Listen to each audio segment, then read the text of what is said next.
Price Lord. நாங்கள் இப்போ Nile நதியில் போயிட்டுருக்கோம். எகிப்தில் இருக்கிற நைல் நதி வந்து இந்த ஊரில் இருக்கிற எல்லாருக்கும் ரொம்ப முக்கியமான நதி. பைபிளில் கூட 2 முக்கியமான குறிப்புகள் வந்து கொடுக்கப்பட்டிருக்கு நைல் நதி பற்றி.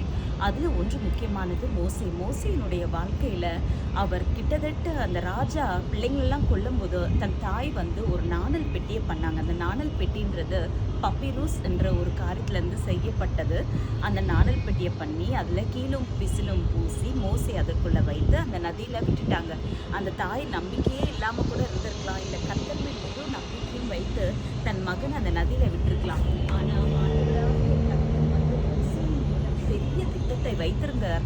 அதனால மோசேயுடைய உயிருக்கு ஒரு ஆபத்தும் ஆகலை. அதே போல் இன்னைக்கு நீங்கள் என் வாழ்க்கை என்னவா முடியுமோன்ற கேள்வியோட இருக்கலாம். ஆனால் ஒன்று ஞாபகம் வச்சுக்கோங்க, கர்த்தர் உங்களை குறித்து ஒரு திட்டம் வைத்திருக்கிறார். அது நிறைவேறும். மரணம் போன்ற ஒரு நேரம் வந்தாலும் கூட பயப்படாதீங்க.